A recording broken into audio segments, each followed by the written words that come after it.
Hello everyone and welcome back to the Blaise XPerience. If you're joining us today, you're joining us for episode number 33. And this episode is going to be a special episode. We actually have an interview with Geoffrey Card from Undead Labs. So he's here today with us to talk about a little bit about his career, about State of Decay, and everything included. So how are you, Geoffrey? I'm doing all right. Just got the kids off to school and stretching a little bit because, I've actually got room to swing my arms around. That's always good then. No, I know how that is with kids. You know, you don't always have the most time to yourself, so...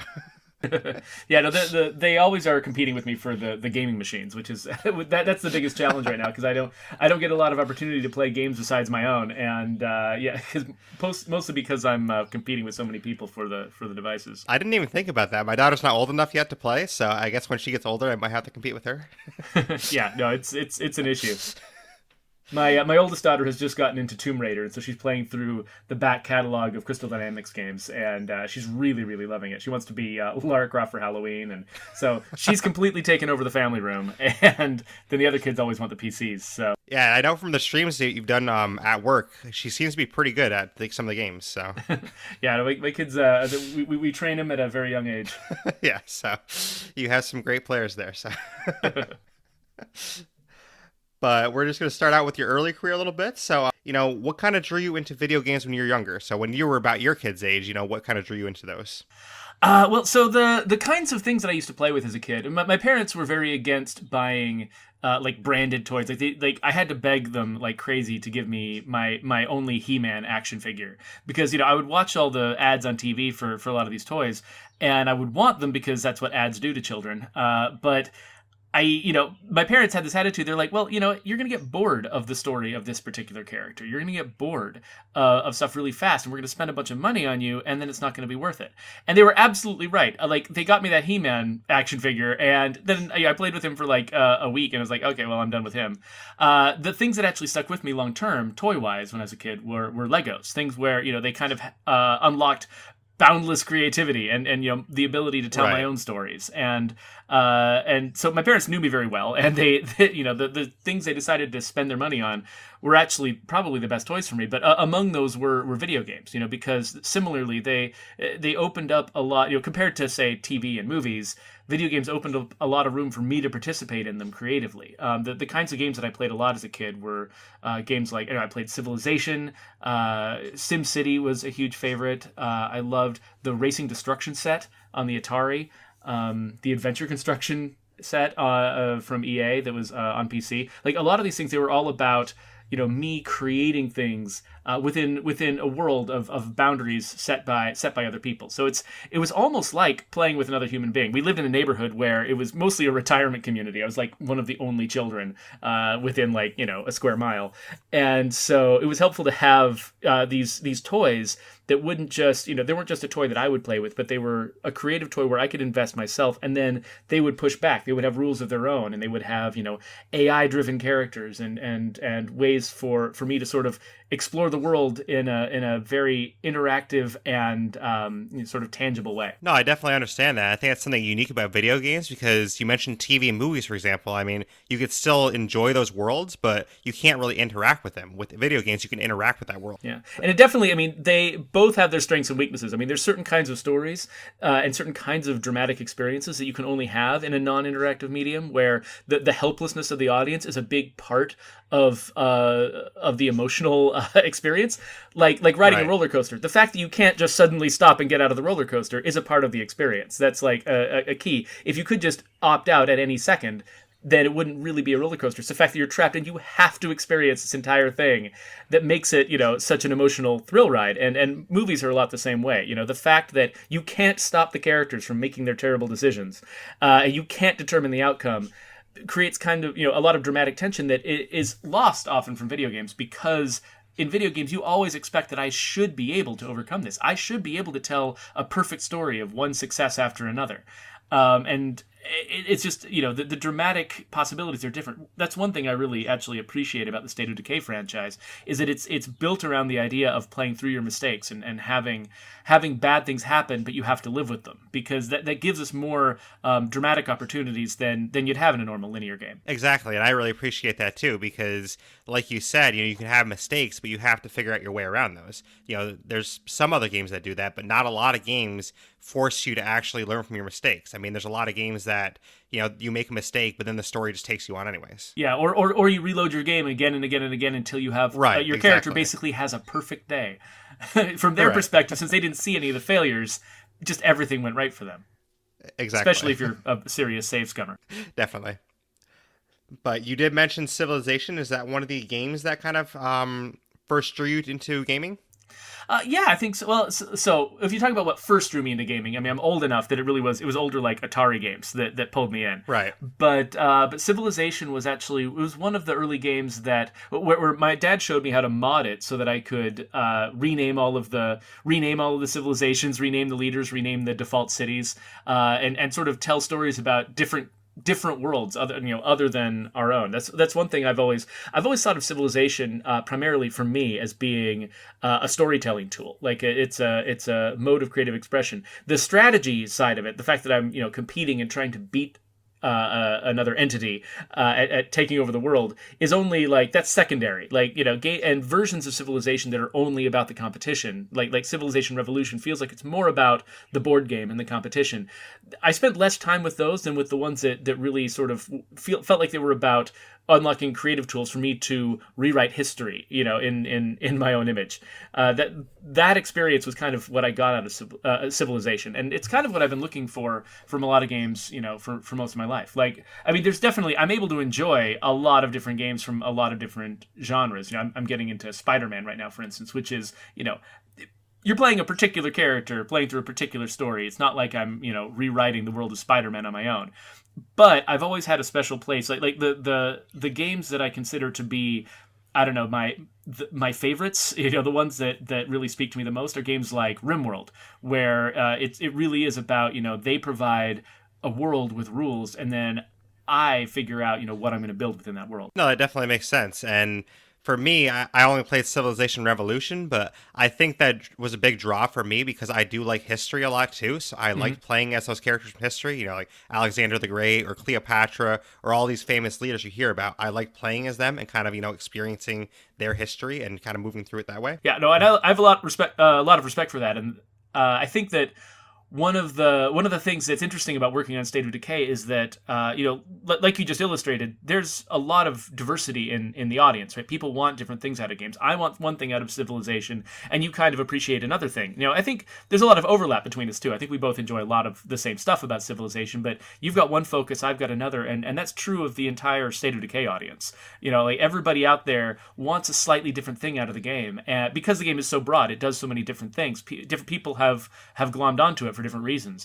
And one of the challenges of continuing to develop the franchise is trying to, address the needs of such a broad audience, because every choice we make, usually it favors one segment of the audience and maybe, spends a little less time with other parts of the audience. And we have to make sure we're not leaving anyone behind. And it's a difficult balancing act, but we try to pay attention to the community and hear where people are seeing lacks or, missed opportunities, so we can eventually come in and, try to satisfy them. No, that definitely makes sense to me too, because with State of Decay too, I mean, I love everything about the game, but I would say what I'm most passionate about is probably the base management stuff and the character customization. Not customization in some people's senses, but the customization in the sense of the specializations. Those are the kind of things I enjoy the most because I like to actually build things up and minimize or maximize them the way I want. Yeah, I think there's a lot of people for whom that's the main appeal. For some people, it's the zombie killing mayhem, right. And sort of the physical athletic challenge of trying to survive, in the zombie apocalypse. For some other people, it's a lot of folks get into it for the equipment. A lot of folks are really passionate about what guns we have, what melee weapons we have, and they really sort of, they want to live out that sort of prepper fantasy of having all the right gear and, putting it to use, for your own survival. And there's a lot of people who are into it mostly for the co-op, people who played the original State of Decay, and it was mostly the promise of co-op later on in the future of the franchise that sort of enticed them forward. And so it's so many different things. And I think that, everyone's got the capacity to appreciate what's good, about all these different aspects of the game. But like when somebody's got one thing as their main focus, it's a challenge for us because, we can't do everything simultaneously, but we do still appreciate the fact that we've got this broad audience that's discovered this game and found things to like in it. And we want to make sure that we're listening to them and doing our best to provide an experience that gives everyone a good time. Right, I agree with that for sure. And I will say quickly, one thing I really love about State of Decay as well is there's not a lot of room for griefing in the game. There's not a lot of room for people to, be mean to you in your game and ruin your game. So I really love that about the State of Decay franchise. We tried really hard. We kind of expected from the beginning to be impressed by the ingenuity of people figuring out how to grief each other. So people who go and like break all of their friends' rucksacks, for instance, right. Or for a while they were able to easily blow up each other's cars. I think we managed to fix that particular exploit, but still there were some habits that some folks got into where they were having a little bit too much fun making things difficult for other people rather than collaborating. But that is the goal, right? We wanted this story not to just be, some zombie apocalypse stories are very nihilistic. They're just like, humanity sucks, everyone's evil, and they're all going to die, and we're going to feel good when they're right. gone. And that's not really the attitude of State of Decay. We're much more focused on, even under the worst circumstances, that's a way to see humans shine. And hopefully that theme kind of comes across. I think it definitely does, and I really love that about the game, for sure. But before we get into more State of Decay, do you want to talk about some of your career before Undead Labs, kind of where you started out career-wise? Well, I started out making games based on movie and TV licenses for kids. I worked at a company called Amaze Entertainment that did, I did like a Samurai Jack game, an Over the Hedge game, a Shark Tale game, and there was an interesting experience, partly because I think you learn the most from designing within constraints, and working with a brand, and specifically working with a very low budget. With a brand, it really constrains your options, and it makes you, it forces you to make really difficult decisions. But I think making really difficult decisions is sort of the fast track to getting good at your craft. And so I was really grateful because, I was one of the last generation of game developers who really didn't have a clear college route into the industry. I kind of lucked into the opportunity to get my first entry-level design job. And, and it was just like, oh, you seem like a clever chap. Let's give you an entry-level design job. And that right. doesn't really happen anymore very much. And so I was extremely lucky. And my goal throughout the first several years of my career was just, please don't get fired this year. Just learn enough this year to show you're making progress and don't lose this ridiculous opportunity. Because I never felt like I deserved the opportunity, but I felt like, now that I've got it, I am damn well going to earn. I'm going to try to earn it retroactively. And so I worked my butt off for the first, several years of my career until I had kids and I had to sort of pull my foot off the gas just a little bit and not, be working, 60-hour weeks every week.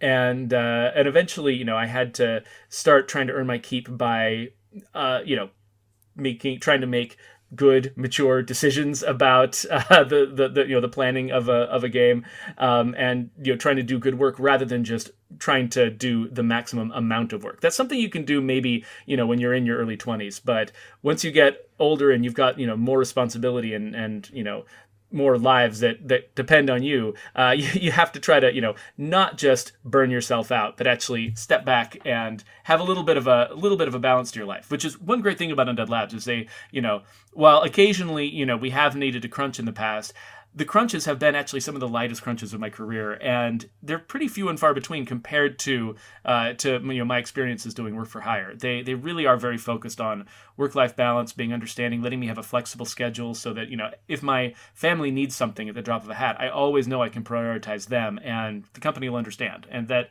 feels really good to work at a place like that. That's really awesome too, and it seems like Undead Plaza is a great place to work, and it seems like all of you guys are great there. So I really appreciate all of you guys. So before I went to Undead Labs, my company, Amaze Entertainment, I say my company, it's not like I ever owned it. I worked there. Right. Was bought by Glue Mobile, and so I actually switched over to making mobile games for a few years before I went to Undead Labs, which was it was an interesting education for one thing because we were in a few cases developing our own original properties, which was a first for me in my career. I'd always been working with established brands.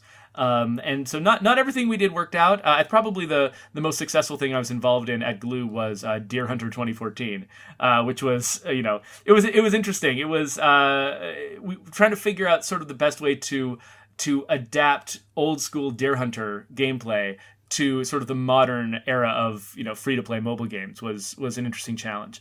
But while I was working on Deer Hunter 2014, I had this other idea that I kept sort of it was percolating in the back of my head. I kept trying to pitch it to people, and it never really got much traction. But it was the idea of doing a mobile game where you had a bunch of survivors in the zombie apocalypse you were trying to maintain, and they needed resources, and we were gonna have them travel all over the world or travel all over the country, and you needed to keep them alive, and you would have a lot of the kind of a similar experience to State of Decay, which at that point I'd never heard of State of Decay, and Right. then one time I went to PAX. And I saw this game on the floor that was State of Decay at the Microsoft booth. And I looked at it, I was like, well, this is exactly the game I've been trying to make, only it's for a console instead of for a phone. And I sat down and I played it. I was like, this is exactly what I wanted. Holy crap. And so I started talking to them. And over the course of the next year, persuaded them to give me a shot. They as soon as the game came out, they hired me to work on the PC version and the expansion packs. And I just felt like, it was a kind of a big turning point in my career, getting to work on this game that basically, if I'd been left to my own devices with an unlimited budget, that's exactly the kind of game I would have made. And not everyone gets to work on a game that is exactly the kind of game they would have made on their own. So to me, it was kind of a life-changing opportunity. So I'm still grateful to be here. Yeah, and that sounds like an amazing opportunity, and it's kind of funny how you just started talking to them, and it kind of worked out that way. Yeah, no, it did take about a year of sort of getting to know them because Undead Labs tries very hard to make sure that they're hiring people that they can trust. They really want to make sure they're hiring veterans, people who have a proven track record, who've demonstrated that they're reliable. Because once they do hire somebody, they give them a lot of trust. People on our team, we try really hard to structure things, and we're getting slowly better at this over time. To structure things so that everyone has a shot at some creative input into the game. We don't have a few people at the top making all of the decisions, and then that just percolates down and everybody gets a task list. We're really trying very hard to involve everyone in problem solving, giving a lot of people on the team a lot of room to figure out the answers to problems on their own, and to have a lot of control over their own schedules, control over their own work, and I think it's something we can continue to improve at. But it's definitely one of the goals at the studio. But to do that, to make that work, you really have to hire people that you trust. You have to hire people that when you give them an assignment, you give them a lot of control over what they're going to do, that that the outcome is going to be good.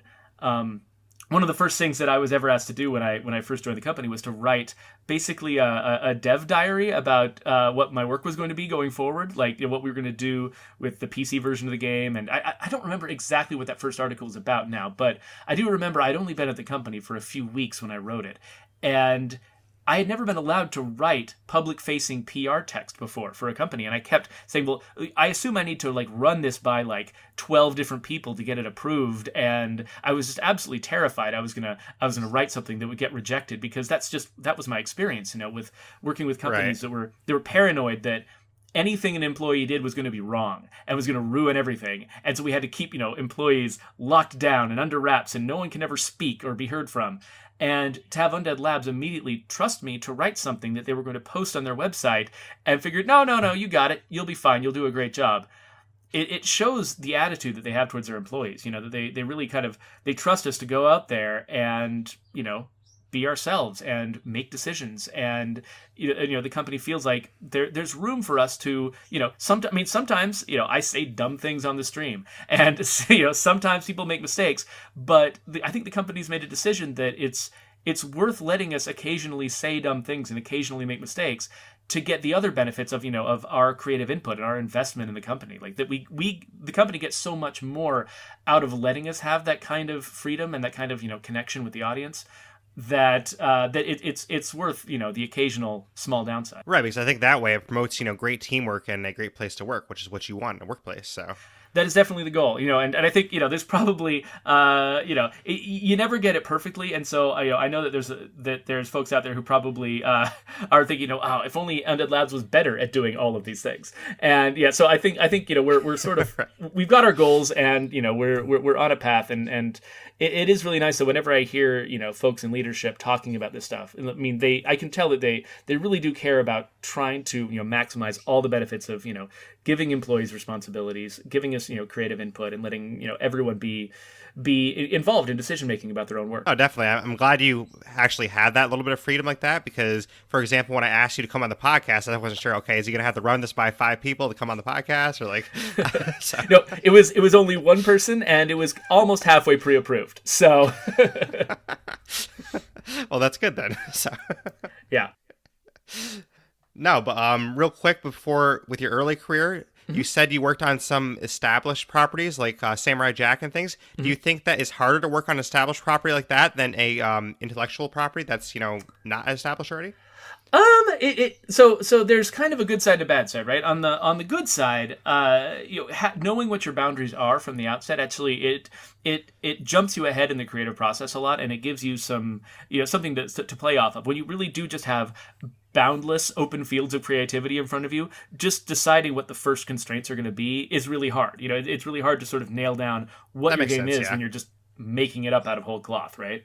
I think State of Decay actually benefits a lot from having the boundaries of the zombie genre. It's like even though the game was original, it was playing enough off, this cultural zeitgeist phenomenon that it still knew kind of what its boundaries were, and it could play within those boundaries. So having boundaries, especially for me when I was a young designer, needing to having something else to play off was really valuable. So I think that's actually good, and that actually makes it easier. Where it gets harder is, not every property was designed to be a video game. There are some out there that are just natural fits. You're like, oh yeah, obviously that's a video game. Why haven't they made a video game of this yet? Because it's obviously going to be really fun. But there are others where it's really hard to find the fun in the idea. And, and sometimes you're almost there. You're like, oh, if I could only do this, it would be really fun. But you can't do that because that violates something in the style guide or something in the, in the brand identity. So so constraints can be extremely useful, but constraints that you set yourself, like for instance, with State of Decay, the company decided what kind of game they wanted to make, and they chose the constraints that they had, which is, we're making a game that feels like it's a solid representation of the zombie apocalypse that everyone knows and loves, and then we'll take that idea in new directions. But basically, we're choosing a set of constraints that we know complement the fun we're trying to create. When you're working with the set of constraints that were not intentionally chosen in order to maximize fun, but exist for some other reason, they'll create difficulties that you maybe would have preferred not to deal with. So it's 6 of one, half a dozen the other. I'm kind of I'm glad I had the one experience, and now I'm kind of glad I'm getting to try the other side of it. No, it definitely makes sense to me, and I would just think that with an established property, like say, oh, I'm the world's biggest Samurai Jack fan, like if you don't do justice to that character, I would think that's really hard to do that, because some people might be particular about their characters and the way that they're supposed to be represented. That's true. That was something I wasn't even thinking of. Was because I worked in an earlier era, so there was no social media at the time that I was working on these properties. I didn't quite have the same opportunity for people to jump in and excoriate us for ruining their favorite characters. So I didn't get to see a lot of that stuff. I know that that's something that is more of a concern with people working with licenses today. Right. Yeah. Because you mentioned Spider-Man. Somebody might think the most recent Spider-Man game, oh, that's not what Spider-Man would do, or something. So yeah, they can definitely nitpick it to death, though. I think exactly. Yeah. So they did a great job with the game, though, and I think that's actually an example of Spider-Man as a character that suggests some amazingly fun gameplay that maybe nobody might have come up with what it feels like to swing on a web through the city unless the comics and the movies had and TV shows had established it first. Because they established in a non-video game setting what it looks and feels like to be Spider-Man, that gave the video game so much fuel, so much raw material to work with to create this crazy experience that probably wouldn't have existed in any form if there hadn't been a Spider-Man license out there for them to be inspired by. You could have done, you got like games like Just Cause where you've got a grappling hook that you're using, and which is kind of similar to web swinging, but it's not exactly that really iconic Spider-Man web swinging that makes experience. Sense. No, definitely. So it's good. It's good to have licensed games out there. I think I do tend to appreciate really weird, out there, original, game properties, and that's sort of a lot of my favorites are in that area. But I'm glad we have licensed games. I think that they definitely serve a really valuable role. And some of the best recent experiences I've had, including Spider-Man, are from that world. No, I would agree with that for sure. And I like licensed properties too. I would just think, like we talked about, that's one of the challenges over there. Mm-hmm. Yeah, no, you're absolutely right about that. I know you were a game designer. Do you want to talk about some of the differences between game design and art and game programming so people get the feel of that?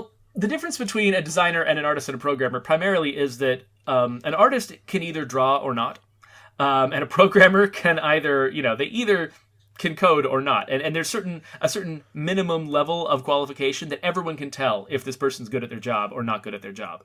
And I know I'm not a programmer. I know that I couldn't sit down, in front of like Visual Studio and make something happen. And I know I'm not an artist. Like I can, sketch stuff out on a whiteboard to help people understand an idea that I've got, but I'm never going to write, never going to draw something or create something in a, 3D modeling program that's going to impress anybody. And I know that. I know I am not either of those things. But a designer is different. A designer is someone who, in almost any field, it's about understanding human perspectives, the human experience. Understanding how people react to things, and then coming up with solutions to help the person have the experience you want them to have. Like you're someone who designs door handles, for instance. They've established a lot of things that they've learned about human psychology, that when you see a horizontal door handle, you expect to push, and when you see a vertical door handle, you expect to pull. And they establish a bunch of rules, and it's all about sort of reading people's minds in advance, understanding how people think and what they want from an experience, and then providing them exactly the tools that they need to have the experience you want them to have. And that it applies to door handles, it applies to interior design, it applies to architecture, all these different design disciplines. It works, and that's how it works in video games. The thing is, that's not something that you have to necessarily, at least that ground level basic understanding of humanity. That's not something that you are taught, that you go to school for, and that, I'm, that person's really, really has this skill, and this other person doesn't have it at all. Like everyone's got some amount of this skill, this ability to sort of tell what works and what doesn't as a human being.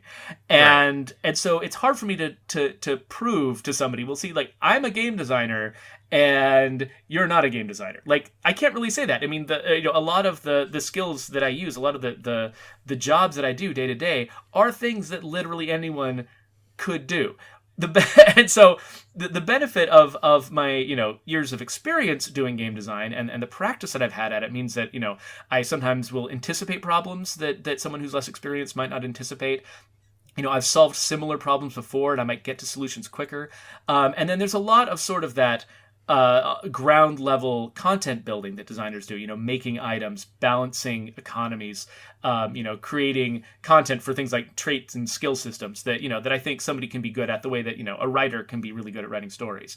So there are definitely some hard skills that are valuable for a game designer to have, but the fundamental baseline for being a game designer, it's a set of talents that lots of people have in lots of disciplines.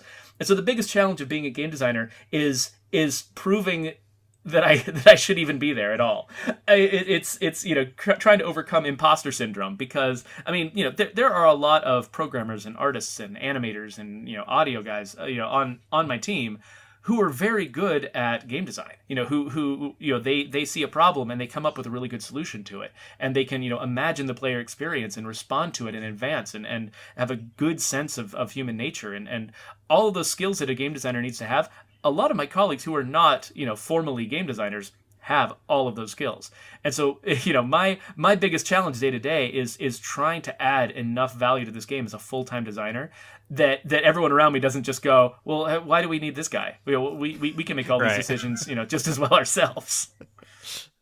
So So I work really hard to try to do that. I mean, I want to make sure that I am adding value to the team, and I think we definitely believe in sort of a blue collar mentality for designers at our studio. Every designer, there's no designer who just sits in an ivory tower and just has ideas and just passes them down to other people to implement their beautiful grand vision. All of our designers, right. We get elbow deep in the scripting, and we are making content ourselves, and we are constructing the game by hand, the same way that everyone else in the team is constructing the game. And that's really important to us. We never want somebody to feel like, that the designer is just sitting up there, doesn't understand the work that everyone else is doing, and is just handing down edicts. We want all the designers to be in the trenches with other folks. And you'll notice we kind of have, the leadership on our little sub projects. Things like DLC packs and stuff like that. So far, a lot of the leadership of those packs have not been they've not been designers. They've been artists and folks from other disciplines.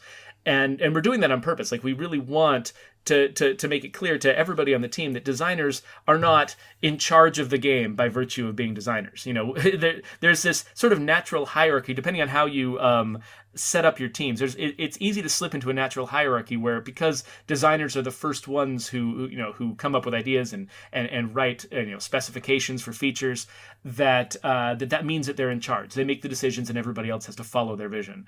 And it's easy to slip into that by accident. And so we work hard to try to consciously reverse that, make sure that that people who are not designers are involved in leadership and in decision making up front, because so many of the best ideas that we've gone after have come from artists and programmers and animators and other folks on the team, and we want to make sure that we're not just wasting that by accident having the designers make all the decisions up front. We want the designers to be present at every part of development. We want the rest of the team to also be present at every part of development. No, I think that's a great way to do it, honestly, because that way it feels more team-based, and you don't have that, sort of resentment that kind of builds up in the workplace as much. That's the goal. I mean, I've definitely at various times in my career felt the resentment that naturally arises from structuring a team in the wrong way, because I've never had like a personal desire to just be in charge of the game because I like being in charge. Like, my goal has always been, like, I really want everybody to be as invested in the game they're building as I am, right? I don't want people to, think of, my, executing my beautiful, perfect vision is the goal of the team. That's not the goal of the team. My vision is neither perfect nor whatever. It's, I've got my human perspective, and everybody in the team has got their own human perspective. And my goal is always to try to satisfy everyone creatively on the team, and then also, in the audience as much as possible, to create something that really surprises people, but also, satisfies them in predictable and, desirable ways. The challenge is just the fact that it's hard to figure out how to structure a project, how to structure a team, so that it doesn't accidentally slip into this mode where, okay, everybody, we got to make a bunch of stuff really fast. So designers, write some designs, and then as soon as you're done, pass them to other people, and then those people will make whatever you said. Like, that is sometimes the fastest way to work, but it's not necessarily, that's not going to lead you to, to the best solutions. The best solutions usually, they need to involve input from a lot of different people with a lot of different perspectives. Yeah, I think a lot of fans of games too can kind of see that when, the perspective you just said, okay, let's make a bunch of things really fast. They can kind of see when that's, just throwing stuff at the wall in games. So. Yeah, no, I've seen that a lot in, some of my own work in the past, saying like, oh, that was our first idea. That didn't work, but we did not have any time to do anything else. So that happened a lot, especially when we were doing the work for hire stuff, because, games involve a lot of trial and error. And the best thing you can have in a game is a flexible deadline, because you try stuff, you think it's going to work, and then it doesn't. And if you've got a flexible deadline or flexible, requirements, then you can make adjustments and say, okay, well, we need a little bit more time to figure this out. So let's, go a little bit longer, or maybe make a few strategic cuts to make room for this. But if your schedule and your resources are just completely locked down, and you've bound by contract to deliver a certain thing at a certain time, then it gets a lot harder. You have to be right the first time, every single time. And so you're not going to be. And so you end up always shipping something that disappoints you. And that's, that's a rough position to be in. I think one of the great benefits, actually, that we're looking forward to, I think, as we've been purchased by Microsoft, is the fact that, when you are, in that sort of first party type position, you do have a lot more flexibility over what you're building, what needs you're trying to satisfy, and what your strategy is. You're not an outside hireling doing a job for somebody else. You are sort of defining your own work, and so we're hoping to have a lot of freedom to now, as we go forward and keep supporting State of Decay 2 and keep thinking about the future of the franchise, that that we're going to have a lot more freedom to really sort of step back, make sure we're making the right decisions, and make sure we're investing as many resources and as much time as a particular problem needs in order to solve it right. No, definitely. I know you're talking about some of the constraints that you might have.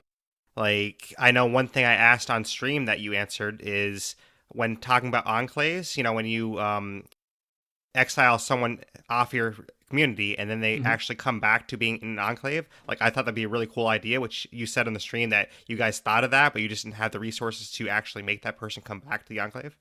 Yeah, exactly. Oh man, the version of this game that we imagined in our heads like 5 years ago was, it was very unrealistic. There's no way we actually could have made that game in the time and with the budget that we had. But it was, it's hard to come up with an idea for State of Decay that we didn't have in our original plan, because our original plan included almost literally everything. But eventually you have to scale back and get back into the realm of reality. And so we made the best decisions we could, with the knowledge and the resources that we had. But I'm kind of looking forward to having more knowledge and more resources going forward, because I think we can keep pushing this franchise further and making it better and advancing it as time goes on. Absolutely. And I think from what you were saying about working with the other programmers and artists, it'd probably be safe to say you have an idea and then you go to somebody else and they actually make that idea better. That's kind of how it's structured a little bit. Yeah, I think that's kind of the benefit you try to get out of collaboration. Either I have an idea and I can make it better by talking to folks. Sometimes I have a problem and I go to them and they're the ones who have the ideas for solving it. And a lot of times, we've got folks on the team who are very open about they'll play the game and they'll bubble up solutions and ideas and problems themselves from all over the place. I mean, we try to maintain a setting where people feel like that not just that their feedback is welcome, but their feedback is heard and it can actually make a difference. No, I agree with that. I think that's a great way to look at it. So we try anyway. I'm always terrified to say that we do something, because there's going to be somebody on my team who listens to this podcast like, oh, you're not doing that well enough. And I'm like, but exactly. we're trying. Yeah, exactly. I can understand that. But do you want to take us a little bit through your process of creating new assets in the game? So, like, say you're, coming up with a new list of traits or a new skill or something. How would you go about making that new skill? Usually what we're doing is we're looking for gaps in the game. We're looking for, we try to sort of, if you kind of picture in your head, all the systems of the game and all the places where, where maybe the traits and the skills aren't affecting something that they could affect. Like, there was a point later on in development where I suddenly realized that we didn't have any traits or skills that really affected driving. That we didn't have a lot of, that there was no particular reason to send one person on a long drive than another. And that felt like, oh, that's a gap. Like, that's a place where, we've already got buffs on your fuel efficiency. Why don't we apply those to a character with a trait that says, they've got, some characters would say that, they've got like a lead foot or something and they waste too much gas when they're driving, but other people might be really efficient. And, things like that. Like, we look for places in the game where we just haven't done anything yet, and then we try to come up with a good skill to fill that gap.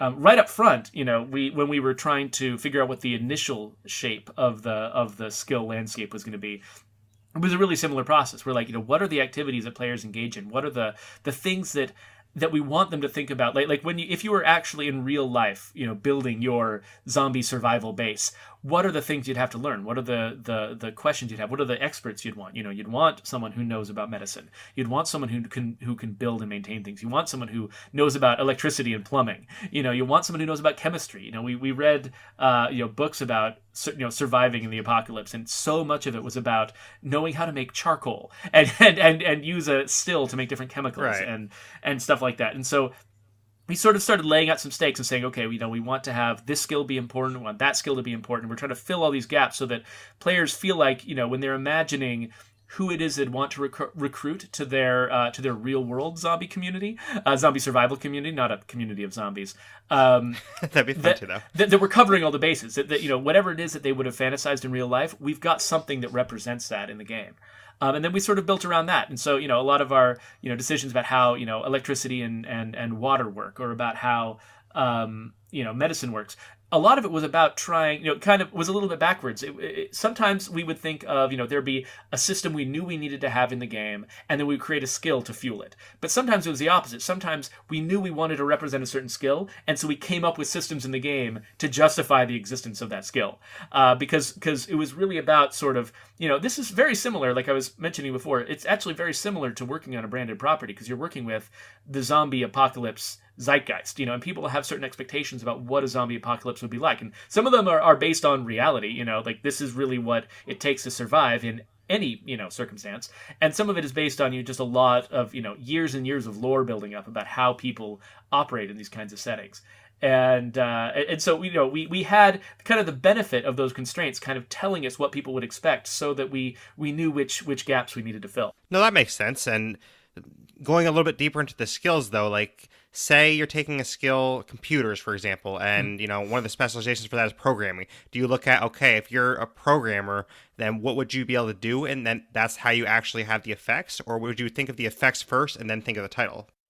So in some cases, programming, the computer skill is interesting, right? Because, computers are not actually a thing that people use a lot in these stories. Our game is an outlier when it comes to the amount of computing and hacking and using satellites and things like that the characters actually do in the story.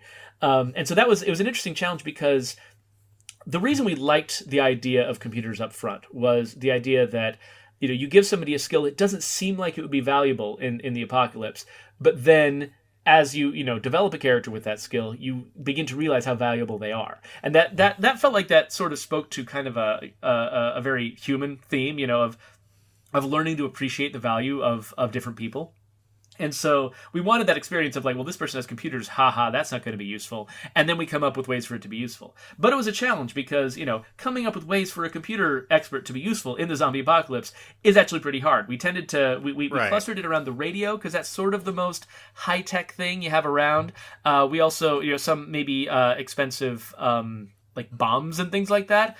Somebody who understands electronics might be valuable for those.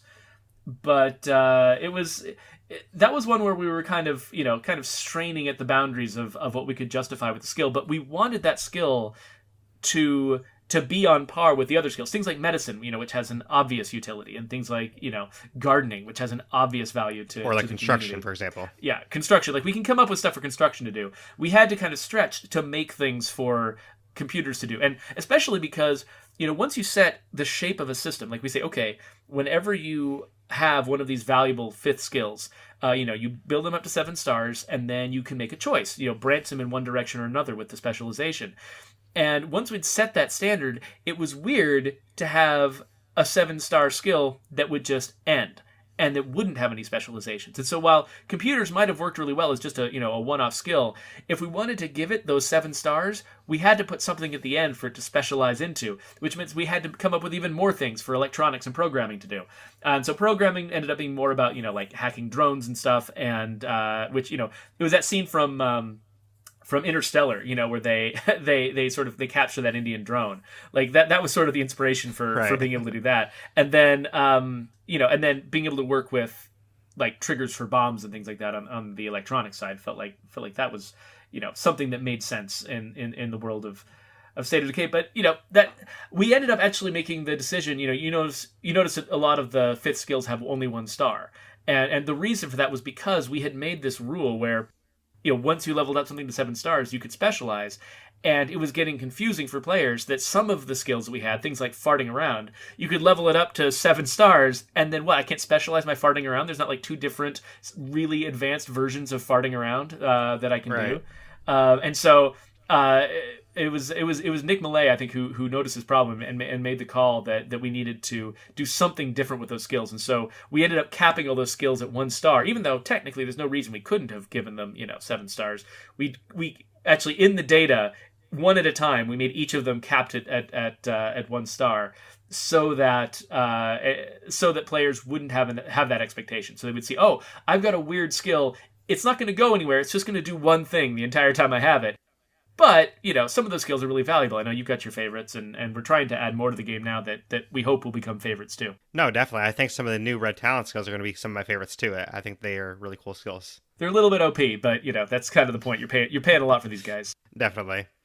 But now that you say that, I mean, you obviously have the ones you can specialize, like computers, like gardening, things like that.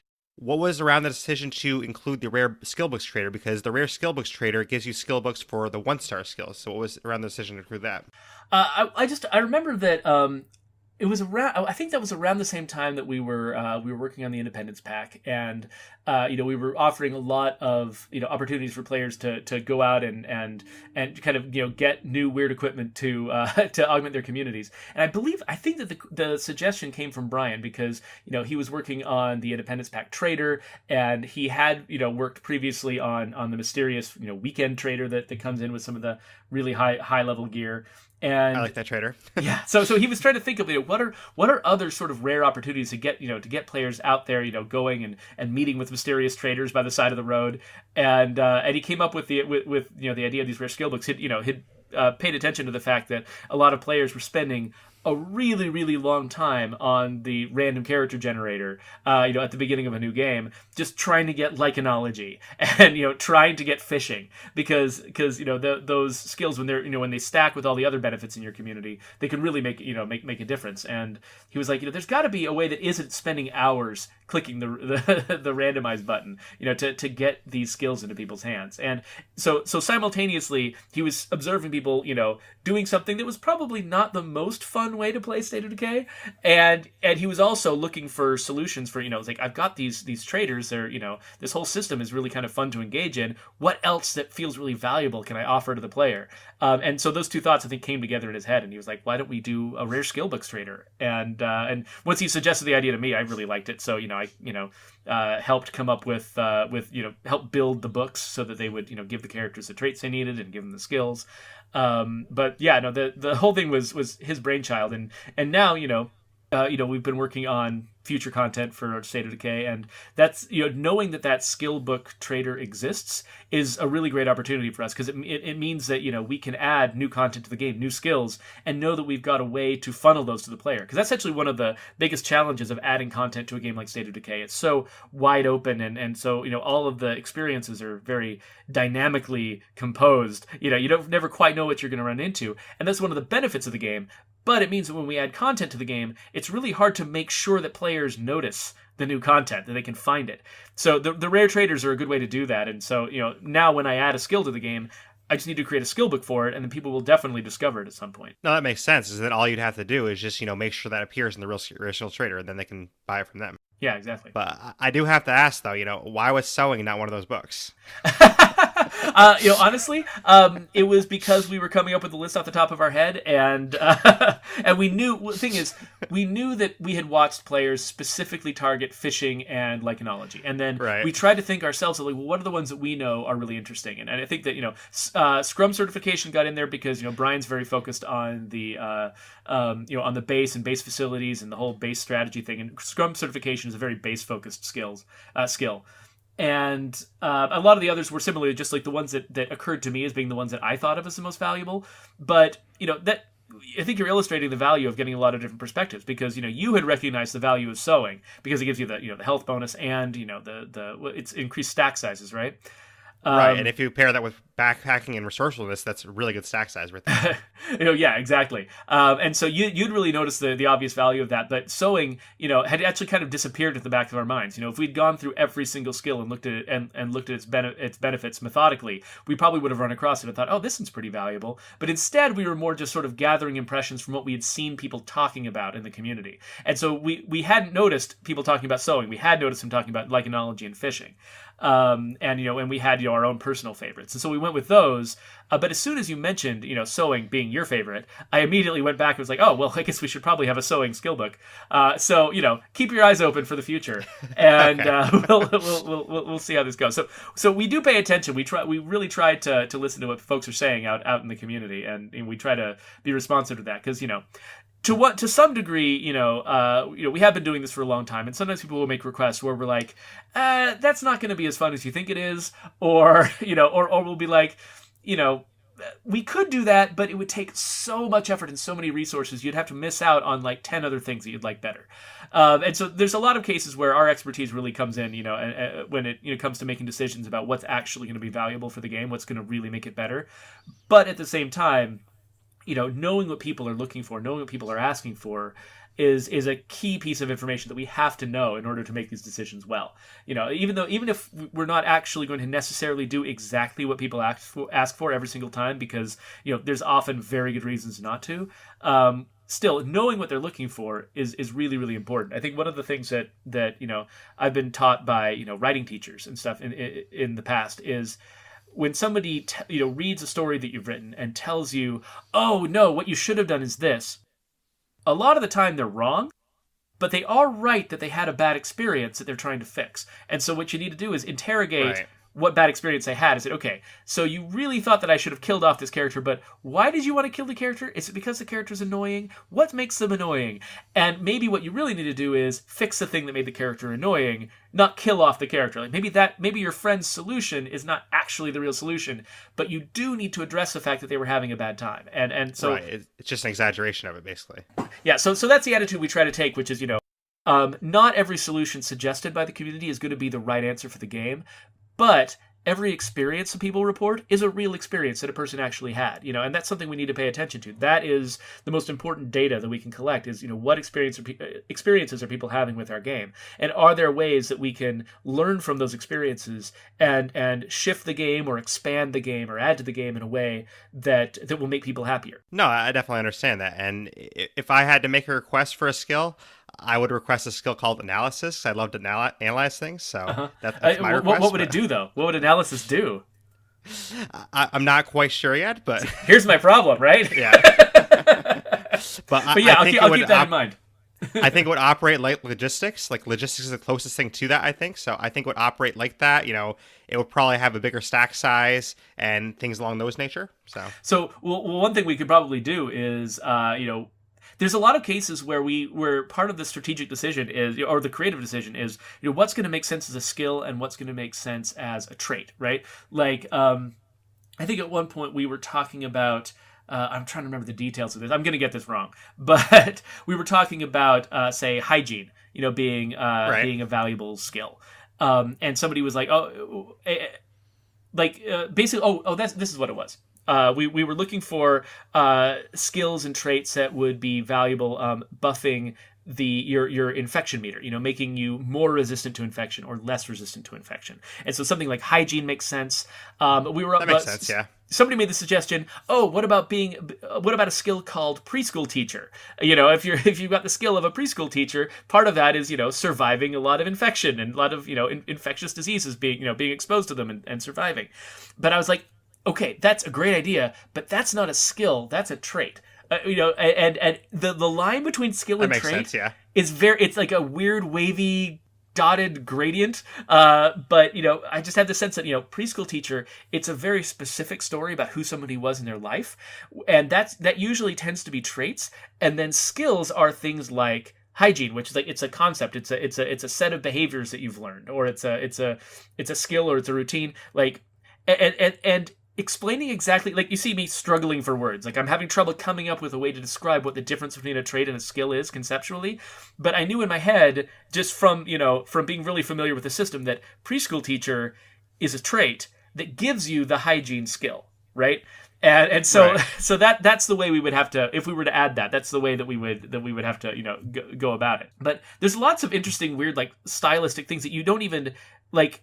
Sometimes you'll discover these things by feel and then realize what you did after the fact. Like with the traits, all of the names of the traits are what you would describe that person as as a third person. Like, there are traits that are actually very pejorative, right? That say idiot or annoying or doomed or, whatever. Like, there's traits that sound very negative. But then all of the trait descriptions are from the perspective of the person, and none of them are pejorative.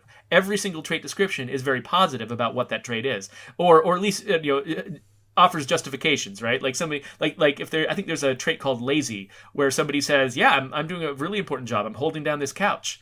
And they're making light of it. Other people are resenting them because they're lazy, but they're making light of it and they think it's no big deal, and they think it's funny that they're such a chill, relaxed, person. And so, but we didn't really set out to do that at first.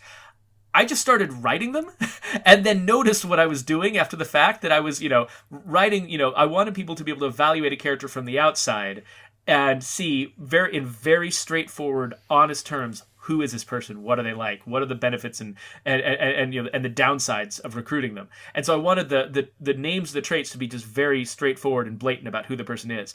But then when you drill into it, we don't have a lot of opportunities to give our characters unique voices, right? Because, they're all sharing a lot of voices. They're all talking about a lot of the same things.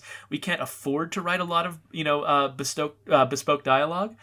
And so it seemed like such a great opportunity to give them a voice that I started writing all of those traits in their voices. And so now we have it created this sort of interesting contrast in some cases where a character, the name of the trait would be negative, but the expression of the trait in the description would be positive. And that tension actually felt good enough that we ended up sort of establishing a rule that says we always do this. We always just, give them the trait give them a trait name that sounds like what other people would say about them, and then a trait description that's from their own perspective. And it gives us a lot of interesting little dramatic opportunities that are subtle. I don't think a lot of people are just thinking like, oh, look at this great thing they did with the traits. Like, nobody notices that we're doing that.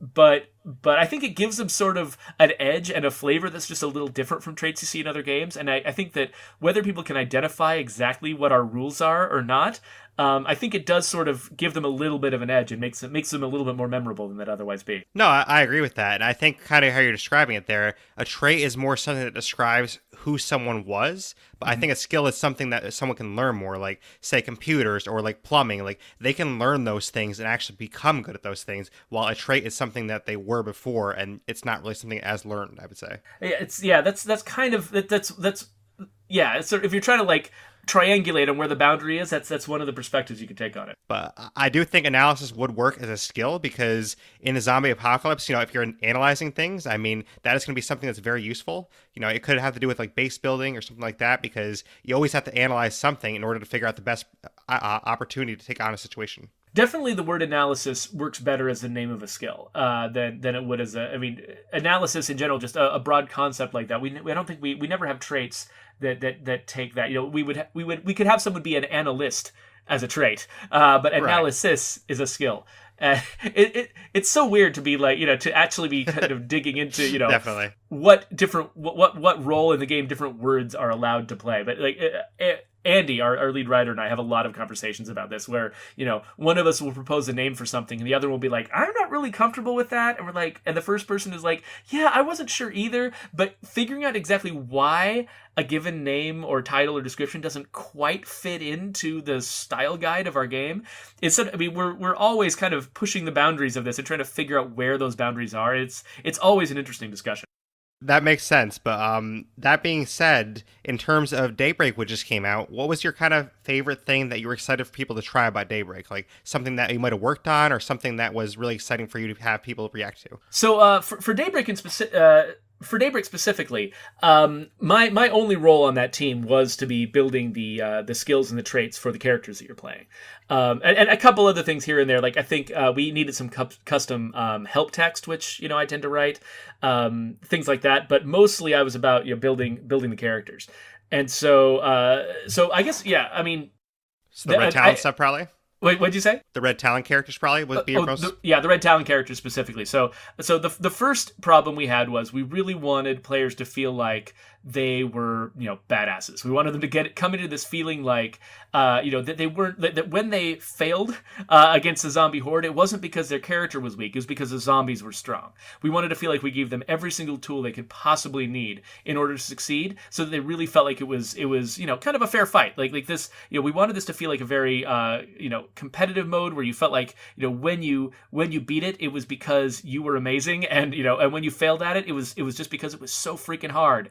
And so giving you every possible tool that you could possibly use, including all of the skills, felt like the right way to go. And so that was why we sort of restructured the skill system from the ground up, and made it so that you could have these single uber skills that covered all of the abilities of all these other skills. So that was my first sort of assignment, was to build these skills that would make the Red Talon characters feel like they were not lacking a single thing. Like there was nothing, you cannot blame your character if something goes wrong. Your character is perfect. But then once we, and then I also needed to solve some other minor problems, things like, we didn't want weapons to ever break during Daybreak. And the easiest way to do that was to just put a trait on the character that means, this character never breaks weapons. And so I was, there also sort of spot solving problems like that in the simplest way by using the character's skills and traits. I think it's Red Talon Contract is a trait, right? So I believe so. Yeah, or Red Talon, it's got a different name. I'm not sure what it is. Red Talon Contractor is the trait that we put on the recruitable characters that make them an outsider in your community, that mark them forever as somebody who they're slow at gaining standing, because people know they come from the outside and they might have an agenda of their own. It's hard to really be sure, so it's hard for them to become heroes and leaders in the community. They can, but it just takes them a lot longer and a lot more effort to do it. But yeah, so after we'd established what a Red Talon character feels like in Daybreak, then it was my job to come up with, well, what's the version of that the player gets to bring into the base game? Because we want them to feel like it's the same character, but we have actually some more freedom with the base game characters. We can start them in different places, so characters feel like they come from different backgrounds and need to be trained up in different ways to reach their maximum potential. And we also, there were some things we couldn't do in Daybreak, things like the special melee attacks tended to have kind of problematic effects on the experience. Things like if you could cut the legs off every single zombie that came nearby, then you've got this army of crawlers that you have to just slowly, work your way through in order to end the wave, or defeat the wave. And that just, it didn't really add much. It actually made the game worse if you could do that. And so even though it's a powerful ability, it just didn't actually make the game funner. I know you took away, like aim snap, for example. Yeah, and aim snap would in a lot of cases just make sniping too easy, and we wanted this to feel more like it's about player skill and less about, well, I've just got this magical ability that makes me good at aim. So we removed those from the core game. From the core Daybreak experience. But then when we went back to the sandbox game and we were bringing in these characters, we're like, well, let's set up an alternate version of all these skills that have all these abilities unlocked so that we can make that work. So my job there was to make the new versions of the skills that were actually, that had more options, at the player's disposal. And then come up with the set of varied traits that would make sort of interesting, different versions of this Red Talon character. Instead of just, I've recruited a Red Talon character and they're all identical because they have all the same skills. To some degree or another, they do have a lot of the same skills, but we wanted it to still feel like they came from different places, different backgrounds, and had different, sort of specializations, which is why we got all those unique fifth skills that they have.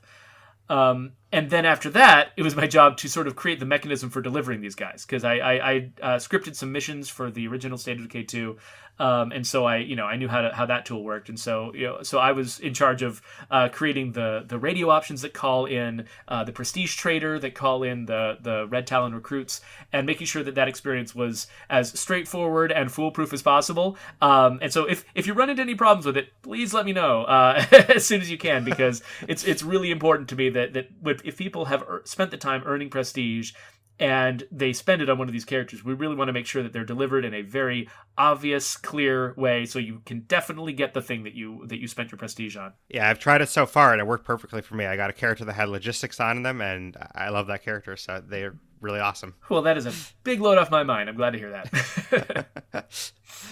But speaking of those fifth skills real quick, is there any... I know you mentioned all of them on the stream, so I won't have you mention all of them here, but but is there anyone that was like particularly your favorite, or maybe like, oh, this skill, like, combat medicine was really hard to think of like how work, or Any stories about any of those skills? So yeah, combat medicine is one where we don't have a lot of the features in the game you'd imagine combat medicine being about, right? Like right. Going up to somebody, putting bandages on them is not an interaction that we have in our game. And so, but I realize that increased stack size is kind of what made sense for that. Like if you're having the medicine and surgery specialties so that you can help manufacture really good first aid equipment, stuff like that, and then you can bring more of it into the field. That felt appropriate for that.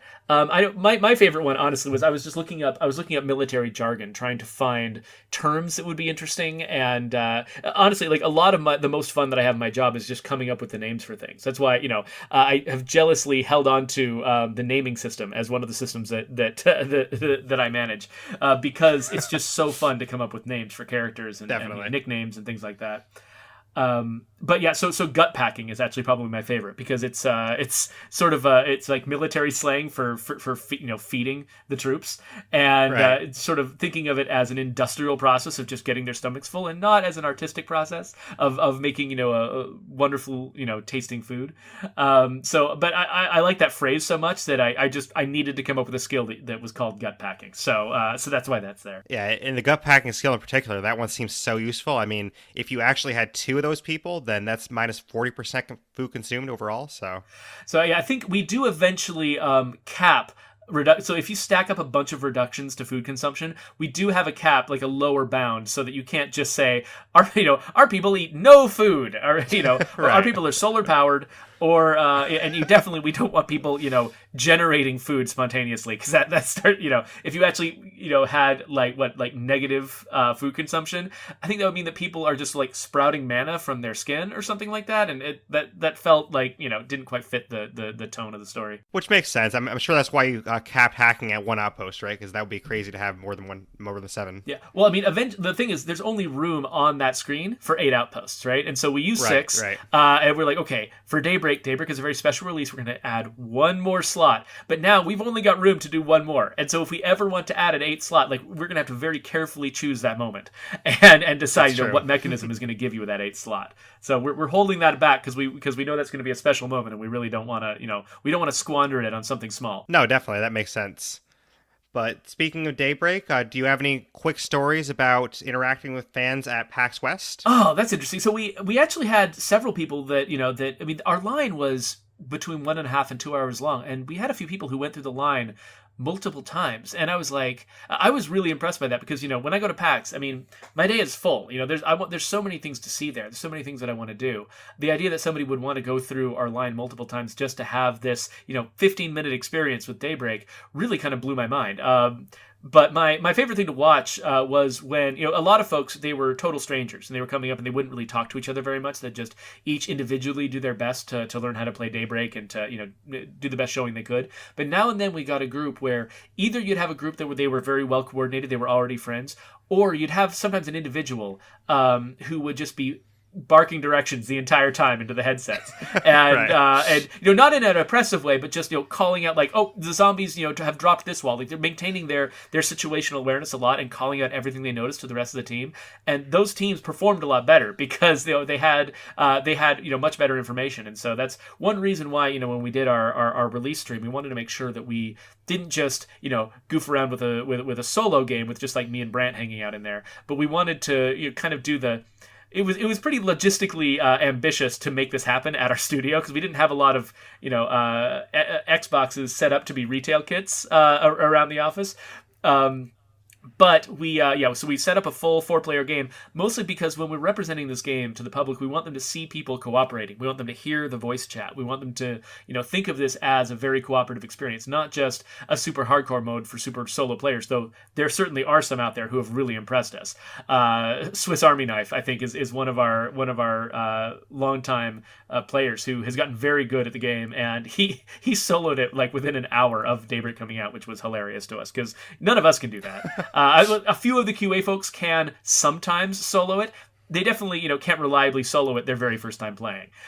So that was very impressive to us. But we really want to represent this game as primarily a co-op experience because we want people to, we feel like that's probably the best experience with people, communicating and calling out danger to each other and feeling like they're working together to defend their base. That's such an iconic part of zombie lore. We see that depicted in TV and movies and things so much, with a coordinated team being able to survive the zombies because they communicate and they work so well together. So we want people to have that experience, and even if they're like me and I don't play a lot of co-op games, I at least want them to sort of imagine that as being sort of the meaning of this game is that you work together, you at the top of your game you communicate and collaborate, and that's what helps you survive. Yeah, I think with Daybreak, I mean, it's so well built, and major props to you guys for that like you pretty much have to coordinate, because if you have a team that's not talking to each other, you're probably not going to last. I mean, I'd be surprised if a team like that can actually win without talking to each other, so you really have to communicate. Yeah, if you're depending on somebody to watch a certain part of the wall or whatever, and they let it fall down and let the technician get et behind you, there's not a lot you can do about it. No matter how well you were playing in your area of the game, exactly. It's really hard to manage it all by yourself. Yeah, I mean, I know the teams I've played on, we call out things, okay, left wall's down, or something like that. So yeah. No, I definitely love Daybreak. Thank you to you and everyone at the team that made that. It was very amazing. So I had nothing to do with how Daybreak plays. I was just building the dudes. But yeah, there's a lot of really good folks at our studio who put tons of time and effort into Daybreak, and it really shows. I mean, they made a lot of really good decisions. There were so many possibilities. When you're, the only constraint we really had was that it had been announced very early on that our second DLC was going to be some kind of horde mode type experience, and so. Zeroing in on exactly what that meant and exactly what the right experience was going to be. It took some, time and iteration and experimentation. And I feel like people made a lot of really good decisions in that process. It would have been very easy to just sort of get committed and funnel down, a wrong path to make something that was going to be just not really all that fun, because that's just so easy to do. It's very easy to sort of get stuck in a rut mentally and not realize that there's alternatives. But this team stayed very fast and agile, and they when they made mistakes, they recognized them quickly and they adjusted, and they ended up winnowing it down to a very tight, simple but really fun experience. And so yeah, I get to brag on them because I didn't do any of those things. I was just building the characters on the side. I was really impressed with what that team was able to pull off. Yeah, I think they did a great job, and you can at least give yourself a pat in the back for those skills, because those skills are really amazing for the skills too. So well, thank you. I'm glad you're enjoying them. No problem. But I don't want to keep you too much longer. But before you go, just do you want to mention anything kind of fun on your personal bucket list that you still want to do in life? So anything that doesn't have to be about gaming, but. Oh, I still want to do in life. I mean, the main thing I'm focused on these days is just all the milestones that my children are crossing right now. Seeing partly it's their interest in games. Seeing like my oldest daughter get into some of my favorite games has been a lot of fun.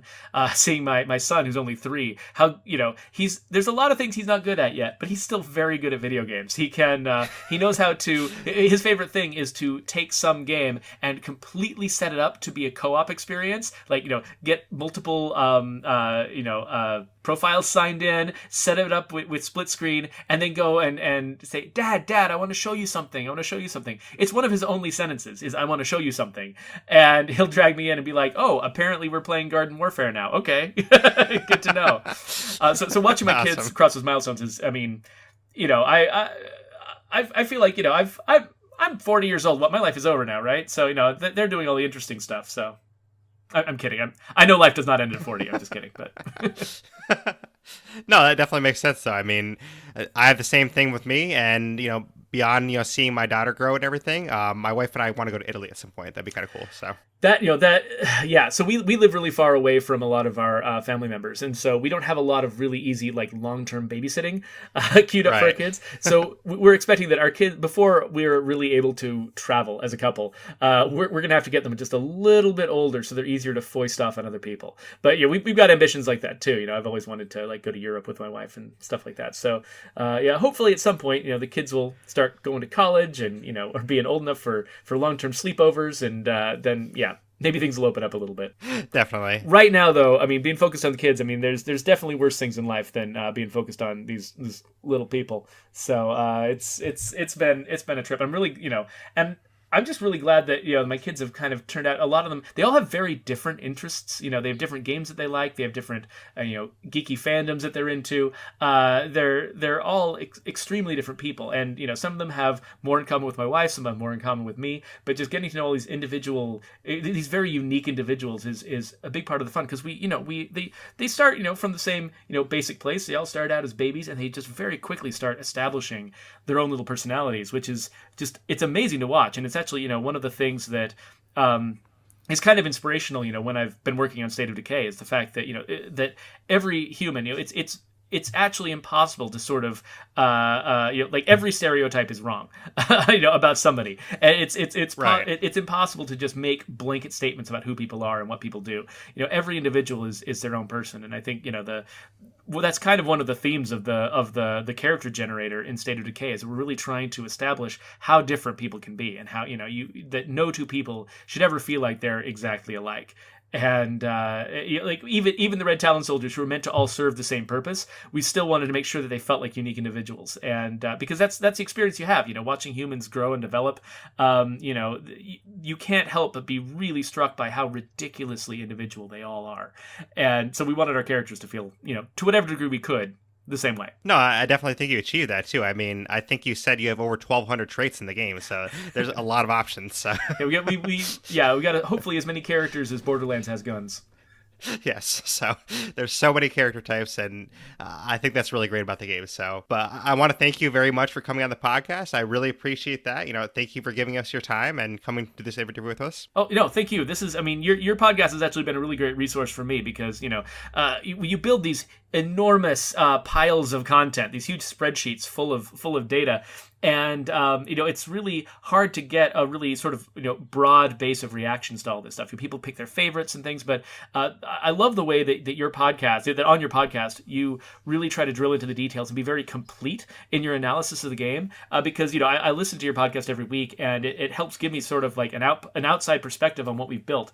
And because you're so thorough, I always feel like after I've listened to your reaction to the game, I feel like I've gotten, there's nothing I'm missing about that particular system at that particular time. Like, I've gotten some kind of reaction to everything. It's been really useful. My like writer friends that I've had have talked about, cultivating what they call wise readers, which are, readers who are very good at giving them the kind of feedback they need in order to make their work better. And, it's hard to find, some readers are they make really useful comments, and some readers make kind of annoying and useless comments, and you got to find the right people. And so I consider you to be one of the right people when it comes to our work on this game. You do very thorough analysis of it. You give us a lot of really good feedback, and so I find it incredibly useful. So if anybody, if this is your first time listening to this podcast and the interview with me is the only thing you've heard, definitely keep listening to it, or go back into Blaise's past catalog and check out this stuff, because it's been very useful to us. And so, I think it'll be useful to players too. Well, thank you. I really appreciate that. And that means a lot that you're making those comments. So thank you very much.